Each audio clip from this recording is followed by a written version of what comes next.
tem dia de Corinthians na terceira fase, né, da Copa do Brasil. O Corinthians que inicia a sua jornada aí na Copa do Brasil com ótimas e grandes expectativas. Notícia triste, né, que não vai passar na Globo, embora a Globo tenha os direitos aí do jogo, né, vai jogar para Premiere e Sport TV. Então, o aparelhinho, né, até na Prime TV o vice ia passar, não vai, cara.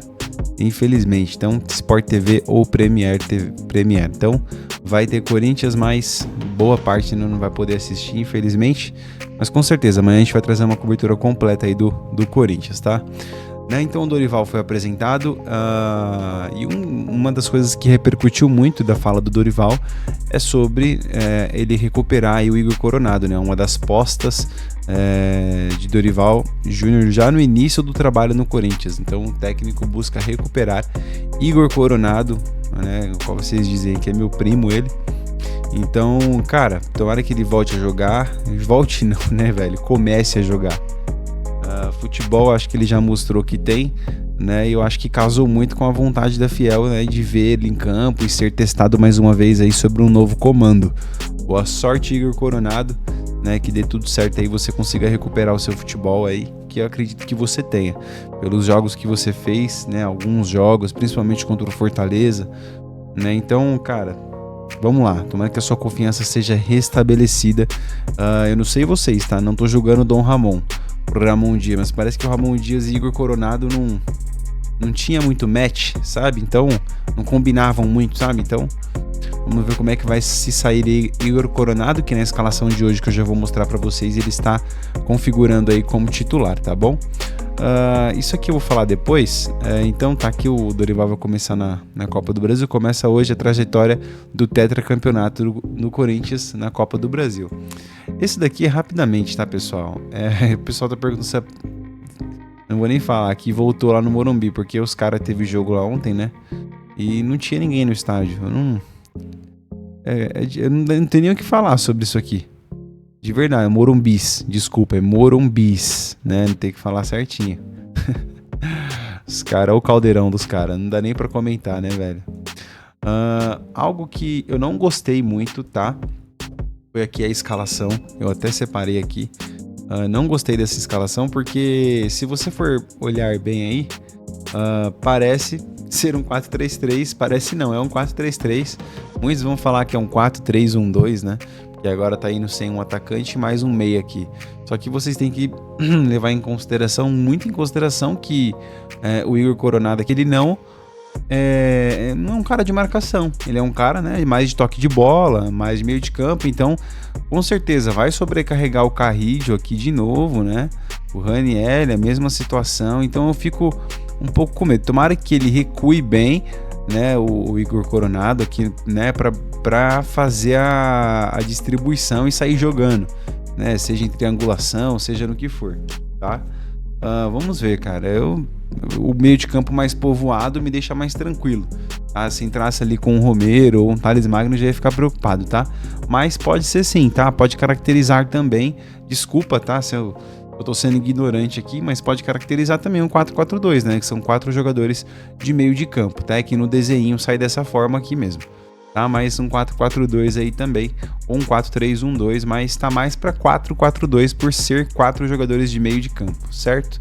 Mas o Coronado é um jogador que não marca muito, né? Não recompõe muito, por isso que, né, tem essa preocupação aí de continuar aí, né, com 3 meios de campo, sabe? E o Coronado mais à frente. Então vamos ver como é que vai se sair aí. Você gostou dessa formação? Não gostou? Comenta aí, tá? Deixa nos comentários. Muita gente pedindo Tchoca aqui no lugar do Ramalho. Muita gente, tá? Vamos ver como é que o André Ramalho vai se comportar aí no jogo de hoje. Pessoal, eu deixei um tempo aqui reservado até para os comentários de vocês.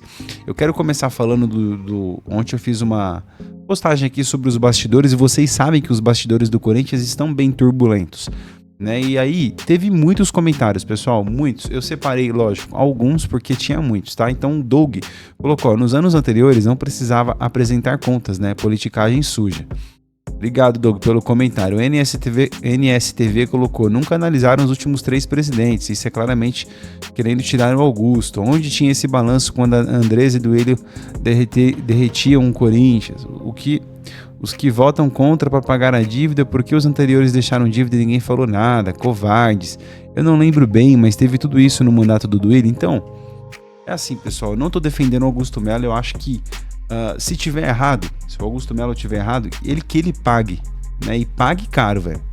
Então, se ele tiver errado, que pague. Eu não tô passando a mão na cabeça dele aqui.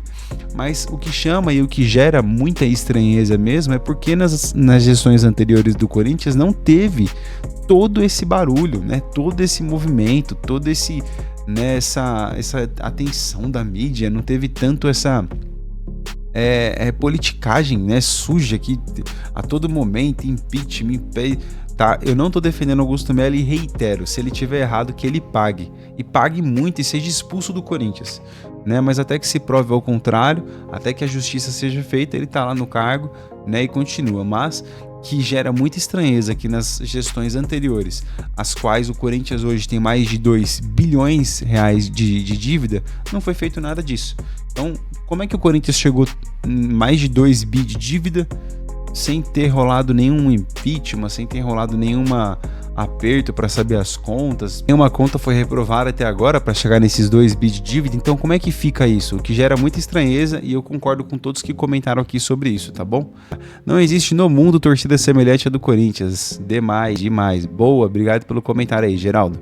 O Ciclone comentou aqui, engraçado que na transmissão da TV Globo só dava para ouvir a torcida do Flamengo, de fato, né? Mas no estádio o vídeo do torcedor mostra que a torcida estava calada. Essa TV Globo é uma farsa do início ao fim. Eu mostrei um vídeo ontem do torcedor do Flamengo aqui, mostrando o abafo que a torcida do Corinthians estava dando lá no Maracanã, né? Os 3 mil torcedores que estavam do Corinthians lá, dominou tudo. E eu posso explicar para você, porque o meu irmão, ele faz parte da torcida organizada, né, da Macabra, o Lucas, um grande abraço para ele, e ele estava lá no Rio de Janeiro. Então ele falou que eles foram tratados de uma forma desumana lá no Rio de Janeiro. E aí eles fizeram toda uma complicação lá, enfim, e eles conseguiram entrar pro jogo só no começo do segundo tempo. Olha que absurdo. Viajar de São Paulo lá pro Rio de Janeiro, ficaram presos dentro do ônibus lá e eles conseguiram entrar só pro segundo tempo. Então por isso que no primeiro tempo só deu Flamengo, só tinha os gatos pingados lá do Flamengo lá cantando, entendeu? E no segundo tempo, né, as torcidas organizadas entraram e aí a gente conseguiu, né, ouvir o barulho da Fiel. Então respondendo aí o Ciclone, beleza? O Anderson colocou: eu torço para que o Dorival resgate o Tchoca ao lado de Gustavo Henrique. Raniel, apesar de ir muito bem na zaga, é melhor utilizado como volante. Também concordo com você, viu, Anderson? Raniel é um bom volante, eu não sei, né, já quebrou o galho algumas vezes na zaga, não sei como é que ficaria isso. O Geraldo colocou: é muito dinheiro jogado fora no Corinthians, muitos jogadores recebendo milhões e sem jogar há muito tempo. Concordo também, viu, Geraldo? O Mauro colocou: tomara que a primeira coisa que o Dorival faça é tirar esse grosso de ruim do Félix Torres. Esse seu desejo é o desejo da metade da nação corintiana, viu?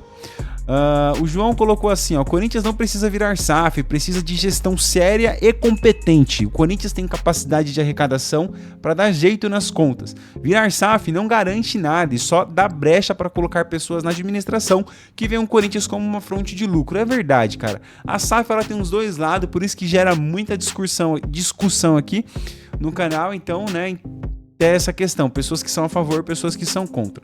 A Lenita tá de volta no canal, seja bem-vinda de volta, Lenita. Ficou um tempo afastado, os inscritos aqui sentiram falta, mas vamos lá, obrigado pelo comentário, tá? Ela respondeu aqui sobre o Palácios, que chegou quando iniciou a gestão do Augusto Melo, ele foi apresentado pelo Rubão. Não sei se foi o canal do meu timão ou o comentário de alguém do Jogo Aberto, mas alguém comentou meio rápido que o departamento médico fez uma cagada lá com ele, né? Fizeram o tratamento errado do joelho dele, né? Então, justificando o mistério e a não condição de jogo do Palácios. Algo que me parece incrível, dado ao mistério, o silêncio e a enrolação para darem alguma satisfação sobre o caso. Para pensar, os responsáveis do clube nada falam e o jogador nunca pode ser questionado. Eu acredito que sim também. Se foi um erro médico do Corinthians, tem essa conversa mesmo, né? Então muitas pessoas não cobram nada dele, então ele tá sentadão em cima do contrato mesmo. Então obrigado aí pelo comentário. Essa história da dívida está mal contada pelos santos conselheiros, porém o Melo tá meio melado nessa. Eita, mentiroso, o Melo pertence à mesma família da RT, cara. É assim, até que se prova ao contrário, depois se tiver errado tem que pagar mesmo. Concordo com a Lenita, obrigado pelo comentário, Lenita.